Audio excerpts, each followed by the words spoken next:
It didn't start with shouting. It started with silence. Jessica sat across from her husband of 7 years, watching him stare at his coffee cup like it held answers he couldn't say out loud. The kitchen smelled like the blueberry pancakes she'd made that morning, now cold on the counter. Outside, their neighbor's dog barked. Inside, the air felt thick enough to choke on. Then Marcus finally spoke, his voice flat, almost rehearsed. "I'm not interested in this marriage anymore." The words hung there, suspended in the ordinary light of a Tuesday afternoon. Jessica's heart didn't break immediately. It froze first, the way water does right before it cracks into ice. She'd expected many things in their marriage, weathered arguments about money, about his mother's interference, about whose turn it was to pick up their daughter from soccer practice. But this calm, cold declaration felt like watching a stranger wear her husband's face. Something was wrong. This wasn't just Marcus talking. This was someone else's script, and she was about to discover who'd written it. Before we dive deeper, let us know in the comments what state you're watching from. We'd love to hear from you. And if you're new here, click on the subscribe button so you never miss any of our upcoming videos. The questions came fast, tumbling through Jessica's mind even as she sat frozen at that kitchen table. Who had gotten into Marcus's head? When did her husband, the man who used to trace her fingers while they watched movies, become this distant shell? She replayed the last few months like rewinding a film, searching for the moment everything shifted. There were clues she'd missed, small things that seemed innocent at the time. Marcus mentioning his friend Derek more often. New phrases he'd never used before. "I need my space to be my own man," and "you're always trying to manage everything." Words that didn't sound like him, didn't fit the rhythm of how he spoke. Was this truly his decision, born from his own heart, or was someone whispering poison into the spaces between them? Jessica needed answers, but she also feared them. Because deep down, she already knew this wasn't about their marriage at all. This was about influence, about voices that had no business in their bedroom, their arguments, their sacred space. And those voices were getting louder.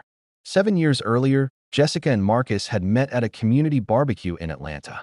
He'd been the quiet guy flipping burgers with focus. She'd been the woman who made everyone laugh while organizing the kids' games.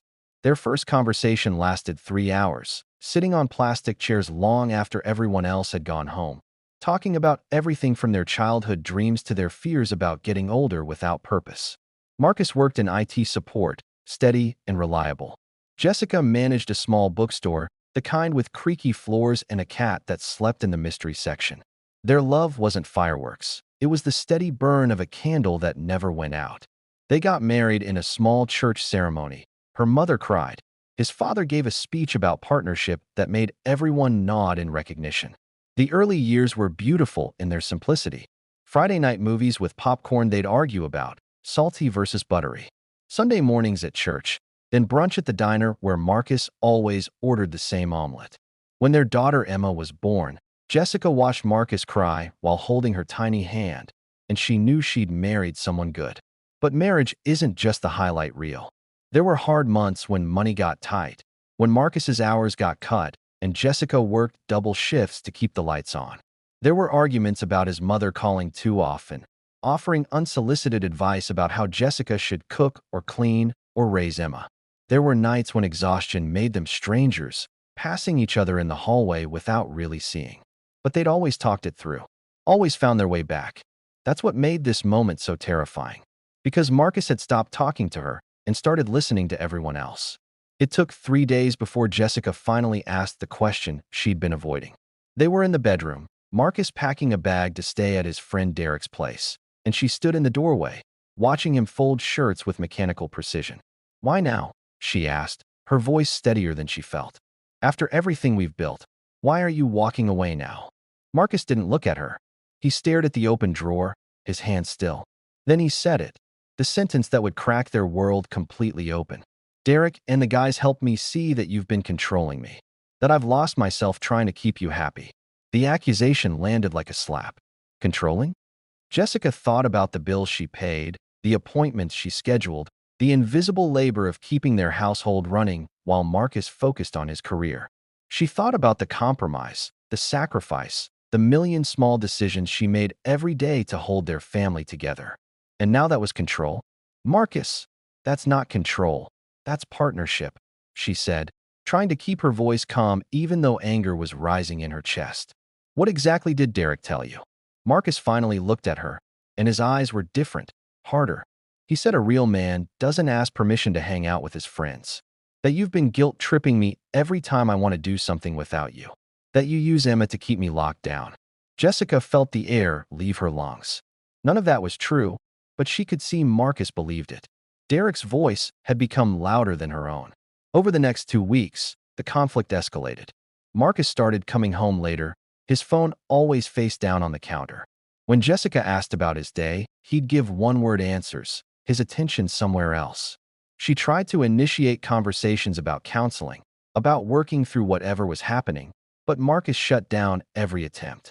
"You just want to fix me," he said one night, his voice cold. "Like I'm some project you need to manage."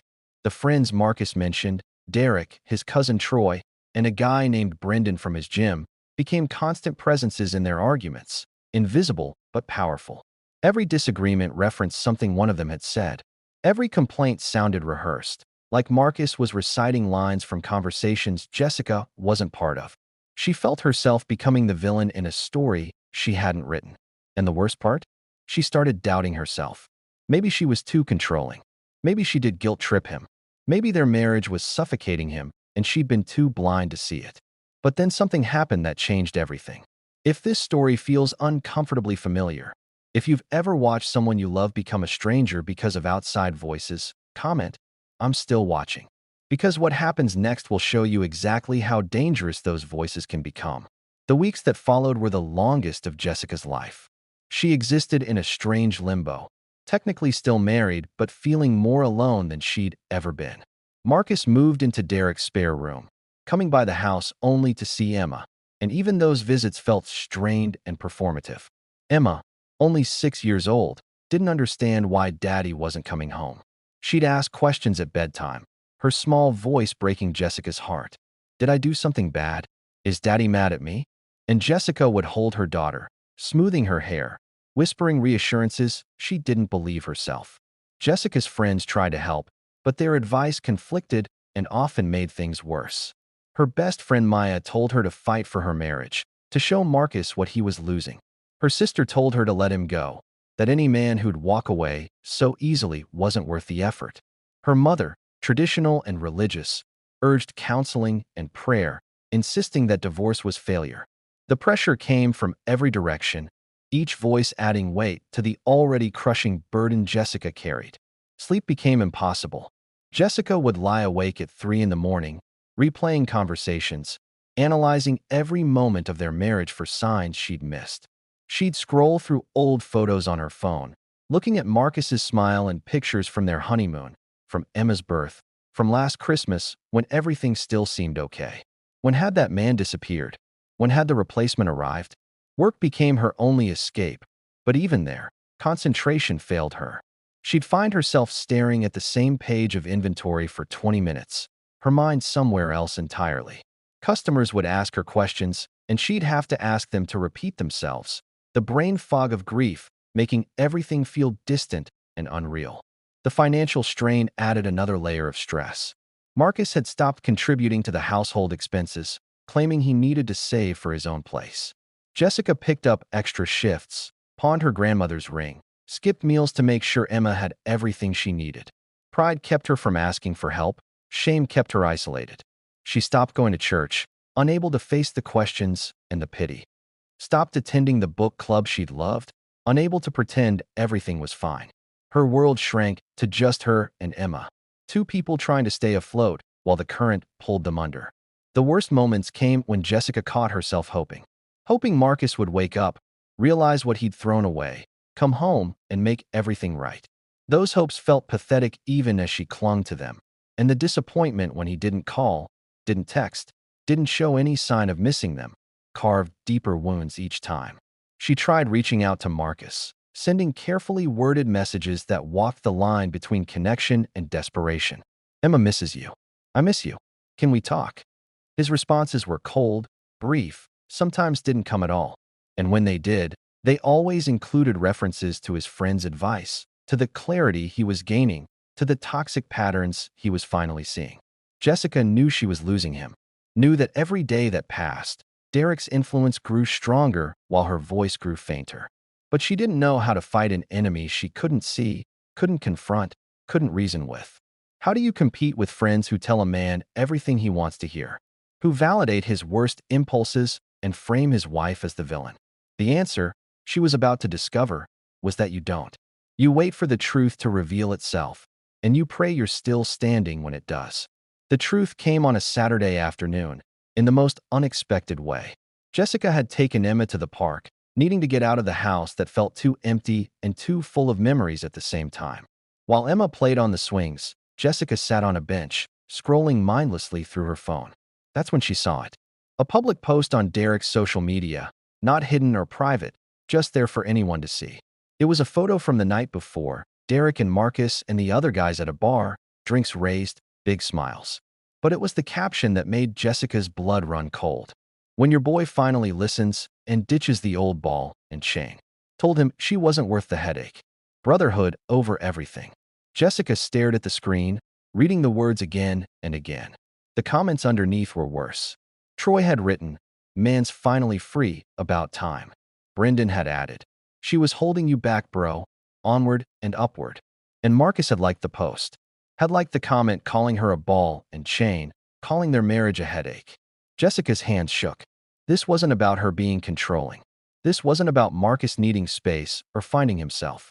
This was about Derek actively working to destroy her marriage and Marcus letting him. She screenshot the post, her mind racing. Then she did something she'd been avoiding for weeks. She called Danielle, Derek's ex-girlfriend. They'd met a few times at gatherings, had always been friendly. If anyone knew who Derek really was, it would be her. Danielle answered on the third ring. And when Jessica explained why she was calling, there was a long silence. Then Danielle said, "I was wondering when you'd reach out. I should have warned you." Over the next hour, Danielle told Jessica everything. How Derek had a pattern of befriending married men and slowly poisoning their relationships. How he resented happy couples because his own relationship had failed. How he'd done this before, 3 times that Danielle knew of. Always presenting himself as the supportive friend while systematically dismantling marriages from the inside. He gets off on it, Danielle said, her voice bitter. Makes him feel powerful, like he's saving these guys from their terrible wives. But really, he just wants company in his misery. And your husband, I'm sorry to say this, but Marcus was an easy target. Derek saw someone who was stressed, maybe a little lost, and he pounced. Jessica felt sick. All of Marcus's complaints, all of his accusations, they weren't even his own thoughts. They were Derek's words, Derek's resentment. Derek's poison poured into her husband's ear until Marcus couldn't tell the difference anymore. But here's what broke Jessica's heart completely. When she showed Marcus the evidence, the posts, the screenshots, Danielle's testimony, he didn't believe her. "You're just trying to turn me against my friends," he said, his face hard. "This is exactly the manipulative behavior Derek warned me about." And in that moment, Jessica realized the horrible truth. It didn't matter that she was right. It didn't matter that she had proof. Derek's influence had gone so deep that Marcus would rather believe a man he'd known for 3 years than the woman he'd vowed to spend his life with. The revelation wasn't just about Derek's manipulation. It was about Marcus's choice to believe it, to embrace it, to use it as permission to abandon his family without guilt. And that choice, Jessica finally understood, was something she couldn't fix or fight or reason away. 3 months later, Jessica stood in her kitchen making blueberry pancakes. The same kitchen where Marcus had ended their marriage, but it felt different now. Lighter somehow, despite everything. Emma sat at the table coloring, humming a song from school, and sunlight streamed through windows. Jessica had finally gotten around to cleaning. The divorce papers had been signed 2 weeks earlier. Marcus had moved into his own apartment, still convinced he'd made the right choice, still surrounding himself with the friends who'd helped him make it.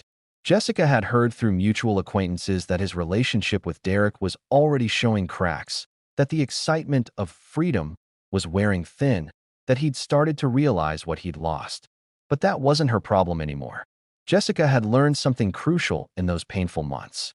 You cannot force someone to see truth they're determined to deny.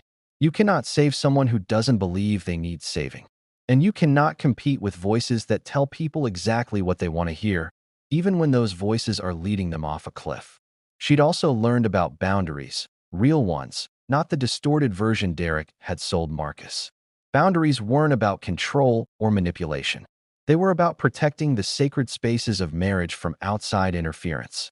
They were about knowing when to say, "This is between us, not your friends, not your family, just us."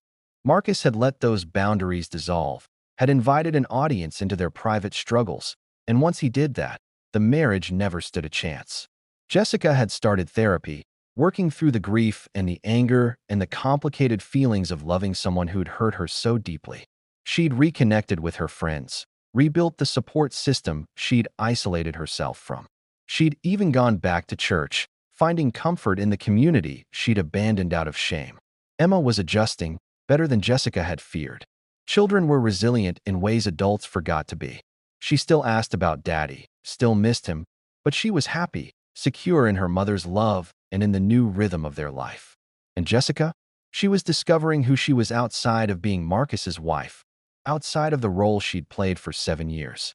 She was remembering the woman she'd been before, the one who made people laugh, who dreamed big, who didn't shrink herself to make others comfortable. The lesson wasn't simple or clean. It was messy and painful and incomplete.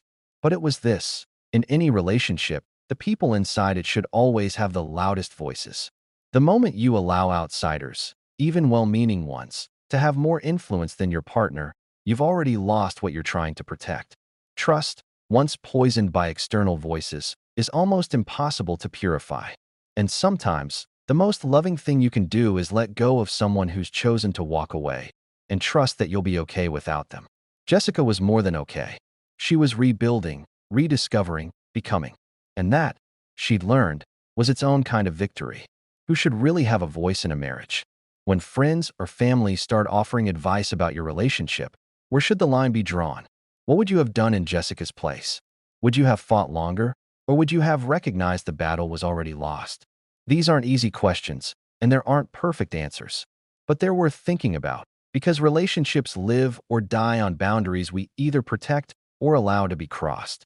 If this story resonated with you, if it made you think about the voices you allow into your own life, leave a comment below. Share your thoughts, your experiences, or even just that you were here and you listened. And subscribe for more real-life stories that reveal hidden truths, challenge assumptions, and stay with you long after the screen goes dark. Because these stories, the complicated, painful, real ones, they're the ones that teach us the most about who we are and who we want to become. Thank you for watching.